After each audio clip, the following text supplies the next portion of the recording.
Hello, my fellow YouTubers and subscribers, and welcome to my latest movie review, where today I review the live-action superhero movie from 2000, X-Men. This movie was directed by Bryan Singer and written by Tom DeSanto, Bryan Singer, and David Hayter, starring an all-star cast of amazing people. In a world where mutants, evolved superpowered humans, exist and are discriminated against, two groups form for an inevitable clash: the Supremacist Brotherhood and the Pacifist X-Men. So, X-Men. You might be wondering why I am choosing to review this movie. Well, the fact is, in the UK, they have re-released the original X-Men trilogy in the cinemas temporarily this week, and I went to see the movie on the big screen. I was only 3 years old when this film released, so I wasn't technically old enough to see this movie when it first came out, but I had seen it on DVD for many years. Being a fan of the X-Men films, I wanted to see it on the big screen, so it's a good opportunity, and thank you cinema membership. And also we'll be seeing X2 and X-Men 3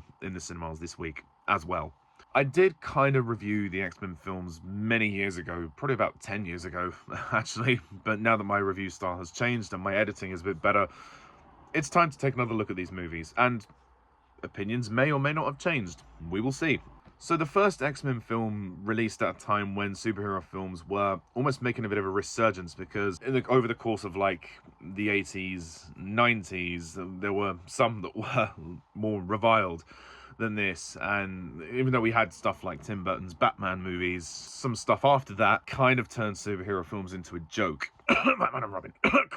And I think what the first X-Men film does really well is that it takes the concept of a superhero film and grounds it, and it dramatizes it in a really good way. This movie feels less like a comic book cartoon than more of like a serious drama with real emotional consequences. There are some really good themes in this film. There are some really strong ideas developed. The whole foundation of their powers being like this genetic thing that happens, they can't control it, it's just something they're born with. I think that's really good. When you give it that scientific explanation behind their powers, that it's all genetic, you have immediately grounded it in some kind of reality. And I think that is the genius of the X-Men comics, is that by doing that, how that affects not only the people who have the powers, but also the rest of the world, I think is great. Because you have certain characters who are going to be completely comfortable with their powers, and then you have others who are not. And I really like the way this film explores the different perspectives of mutation and how humanity is reacting. And because humans don't really understand much about this mutation, despite the fact that mutants are trying to, educate people about the concept and the fact that while some might be dangerous, not all of them are.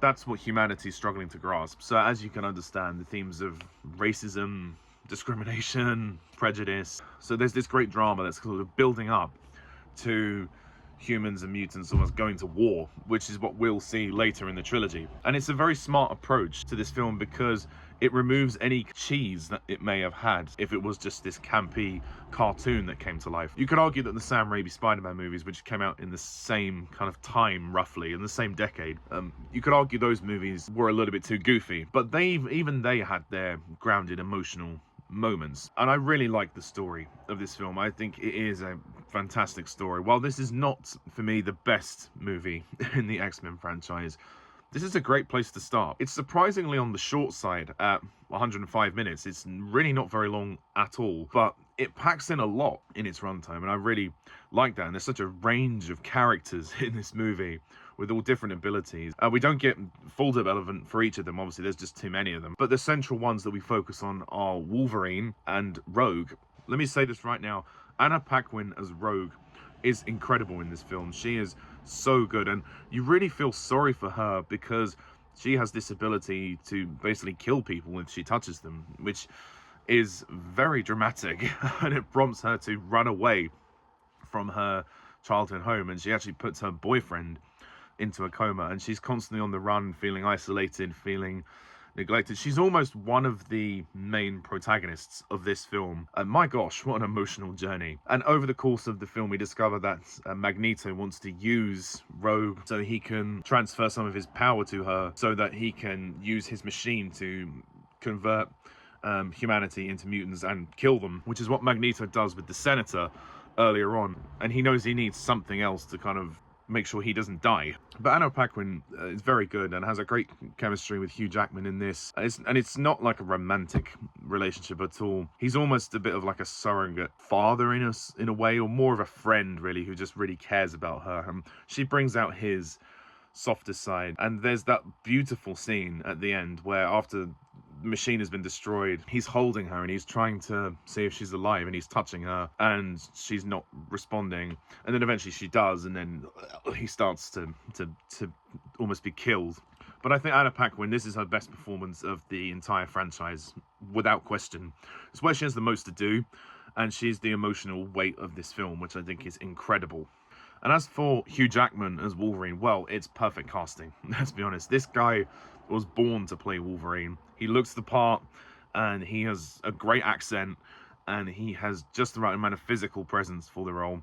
And he's iconic. He's absolutely iconic. He's definitely the scene stealer of this movie. As good as Anna Paquin is in the film, he is the scene stealer. And he is the most interesting character in this franchise. That's why Cyclops probably got more sidelined as the films went on, and Logan got more of the central focus. And we do get flashes of his past. He has dreams about his past and how he got the claws, but at the moment he's suffering from some kind of amnesia. He doesn't really remember what's happened. I mean, they do try to explain that in later movies of the series, but well, we'll see how that pans out. But in this movie, the central mystery behind his origin is very compelling. And there's that incredible scene, some really shocking, dramatic scenes where he's having a nightmare. Rogue goes in to check he's okay, and then he sort of wakes up and he stabs her unintentionally. But then she borrows his powers by touching him, and she heals herself. And what I like about Wolverine is he's not entirely likable. He is a bit of an asshole, but at the same time, he's funny. He's the most interesting. He's very aggressive. He's got the most personality. And Hugh Jackman is one of the nicest guys you could ever meet. I mean, judging by interviews that I've seen of him, he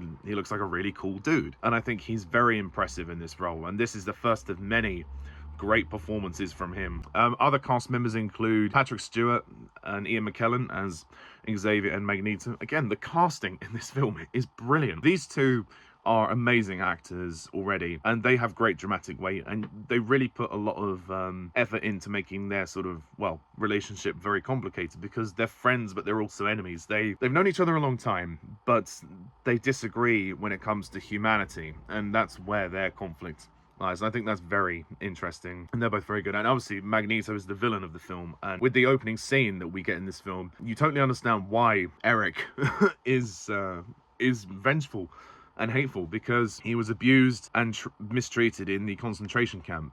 And it's a great scene as well to show how he discovered his power by opening the gate. Famke Janssen as Jean Grey, who doesn't do a huge amount in this movie, does get involved in some of the action towards the end, but she will get a bit more to do in the next two films. There's that great moment at the end where she does shudder, and it's like the tease of what will come with Phoenix, but we'll talk more about that later. Halle Berry as Storm is kind of underused in this movie. She doesn't do a huge amount, but she is really cool and she's well casted. There is that kind of funny, cheesy line where she says, do you know what happens to a toad when it gets struck by lightning? The same thing that happens to everything else.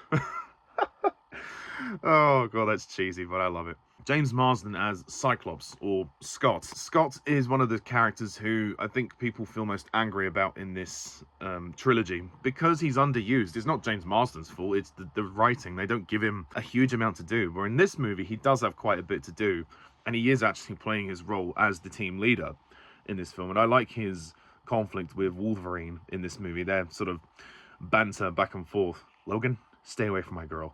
That's just fantastic. But I do like James Marsden in the film, and I really wish that they would have given him a bit more of a leading role. But again, given that Hugh Jackman was Wolverine, and Wolverine is the more interesting character, naturally they were going to make Wolverine the protagonist, so I can understand. But he's still a good supporting character for what he's got.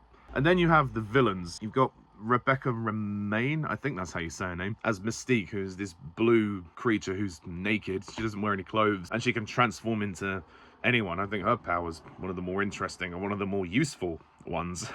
She doesn't say very much, but she does kick ass. There is that fight scene at the end that she has with Logan where I'm just sat there thinking, how the hell can any of her hits on him do any damage? Because he's got metal in his skeleton, and yet she's walking around bare naked and she's as thin as a rake, and they're fighting each other. I mean, she's obviously stronger than I thought she was, but the way she like jumps over him and bends his arm back or something, and I'm just like, what? How is that possible?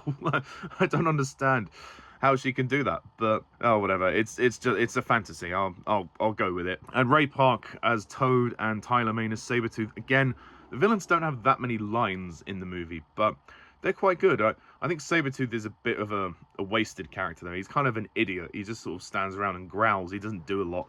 And Toad is kind of fun. Most of the best action scenes are in the end of the film, where we go to like Liberty Island and the Liberty Museum, and Scott, Storm and Jean fight Toad. Logan fights Mystique and Sabretooth, and it's just so entertaining. There's that amazing shot where Mystique jumps up, kicks him in the face, and transforms at the same time, because initially she disguises herself as Logan. And then all the stuff with the machine is amazing, when Logan is being floated up and he's trying to destroy the machine, but Magneto is holding him back. And then Scott has to shoot Magneto so that Logan can destroy the machine. It's really entertaining climax, and Bryan Singer did a really good job with the action of this film. I want to also mention Bruce Davison as Senator Kelly. He's a really good character in this film. He's one of the people that is more opposed to mutants, and then he gets captured and almost turned into a mutant. You know, his body becomes full of mutation, and then it's rejecting it. I'm guessing when he dies, his body water just completely falls apart, so he just turns into water. It's a very unusual death, and the effects are very dated. I guess it kind of makes sense. The visual effects of this film are dated. There's no doubt about it. It's 25 years old now. The effects were gonna sort of look a bit meh. Some of them are actually very good, but others aren't so good. Like when Logan is moving towards to destroy the machine and his claws are bending back. But other ones, like when the kids are throwing basketballs and moving around, that stuff is really cool. And we do get a brief moment to see Iceman and Pyro in this film. They don't have huge roles, but they are good for their introductions. One thing I'll say about Iceman is when Mystique disguises herself as Iceman, or Bobby, and she sneaks into the school and tells Rogue to piss off, and then goes into Cerebro to change the thing. Why on earth does she not take Rogue with her? If the villains wanted Rogue for the machine, why did she send Rogue away? Why did Rogue decide to then run away to the train? I know we have that emotional scene with her and Logan on the train, but from a logistical point of view, it's just a waste of time. Like, why not, you know, knock Rogue out with a tranquilizer in the school? I guess it's too public a place, but at the same time, I just thought that could have saved a lot of time on the villain's part. And also Cerebro is really cool. This machine which allows Xavier to sort of track mutants and sort of amplify his powers. And the introduction to like the school and the world of mutants, it's done very briskly, which I like, and that the pace of the film is quite brisk because it's very short. I would say maybe on the flip side to that, it's a little too short. Perhaps it could have been 2 hours long and not 1 hour 40 minutes. And some of the earlier action sequences in the first half of the movie aren't that impressive, but it does get better as it goes along. And also Michael Kamen's score, it's a mixed bag, I'd say. The score is decent. There are some tracks which are a little bit bland, but there are some also lovely tracks as well, but I think the score for the next film is where it's at. So overall, I think this is a very good film. This is a really good start to the series. It's not one of the very best, but it's sort of up there, I think, for me, and I had a great time with it. It's great fun to watch, and the uniforms are really good too, and there's that joke about wearing yellow spandex, which I think is really cool. So bar some minor criticisms, I'm going to give the first X-Men movie a 9 out of 10.